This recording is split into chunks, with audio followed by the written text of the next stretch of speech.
along in the garage series. We've gone over my list, so you know about the Mini and the 350Z, of course. We would already have the M5 at this point, so now we're looking at the next car, which would honestly happen at the same time as the M5, and that would be getting my wife a new car, which is the E70 X5M. It was produced from 2009 to 2013. It has a twin turbocharged 4.4 liter V8. BMW is still using a derivative of this V8 in the M5 and X5M and M8 and all sorts of other cars today. It was the first production engine to run a hot V, meaning that air flew through the cylinder heads backwards. So air comes in on the outside, goes through the combustion chambers, and comes out to the V of the engine where the turbochargers are sitting. It helps with throttle response, it helps keep the turbochargers hot, and it helps keep the heat in one contained area. So it's a very unique design at the time, but lots of people use it now. I know Mercedes is using it as well as many others. I don't have exact stats in front of me. I believe the car makes 550 horsepower and 500 foot-pounds of torque, which is only a mild jump over the E60 M5 on power, but it is a big jump of over 100 foot-pounds of torque. It has a 6-speed automatic transmission that goes out to all 4 wheels, so like all X cars, it is all-wheel drive. Like the M5, this is going to be very luxurious, it's going to be very comfortable, it's going to be very practical, so we can fit 5 fully grown adults in it. Again, 4 for long trips, 5 for short trips. We'll have a huge back area so we can put luggage or groceries or whatever in it. We can put our dog back there. Actually, we have 2 dogs now. It has big brakes, it's got big wide tires. Of course, the all-wheel drive will help keep my wife safe in the rain and snow and whatever's happening. And of course, we will have plenty of power and torque to do a little bit of towing.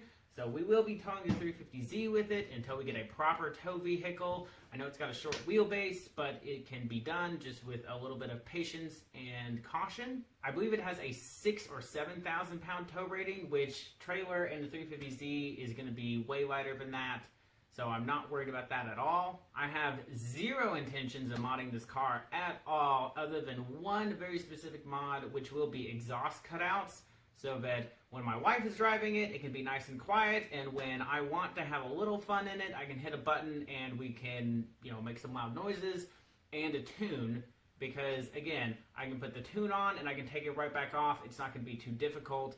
I believe when you tune these, it takes the power to 630 horsepower and somewhere in the range of, I think, 560 foot-pounds of torque, which at the same time, the Corvette ZR1 made very similar numbers. So those are big, big power numbers for 2009 to 2013 range, and still a very respectable power number for now. With the automatic transmission and the all-wheel drive, it should do a very, very quick 0 to 60. Definitely going to be in the 4s after we tune it. I'm not sure where, and I'm not sure how it's going to compare to the M5, but I'm very interested in doing a drag race between the 2 of them, both pre-modifications and post-modifications. But it should just be a great daily driver for my wife. She doesn't go very far to and from work, and hopefully it'll be the same way when we move to Atlanta. We can get a pretty reasonable sized commute. We may get her a second car of something that's smaller and more fuel efficient for her to bop back and forth to work, and then we can take the big car when we move kids or groceries or dogs or whatever. It should be a great road trip car, very comfortable, plenty of go fast bits so that if we get bored, we can have a little fun. Should be ready for anything. Right now, prices are anywhere from $20,000 to $25,000. That seems to be where they're all at. They're all pretty much exactly the same. So really, you're just looking at some small options of color, interior color, and a few different options. But for the most part, they're all the same. So as long as you find one that's been well taken care of and it's the mileage that you want, you should be good to go. The S63 is a pretty sturdy engine. They've been around for a long time. People have been tuning them for a long time, and they seem to hold up pretty well. So I'm not overly concerned about maintenance. And then, of course, we'll have multiple cars. So if her car is down, we can just have her take another one while I'm working on it myself. And at least the gas mileage will be better than that of the E60. But I really do think it's going to be a nice car. I think it's going to cover a lot of different bases for us, and it should just be a great all-around car. So, of course, if you guys have any questions, feel free to drop those in the comments below.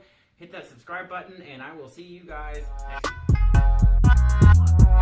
week.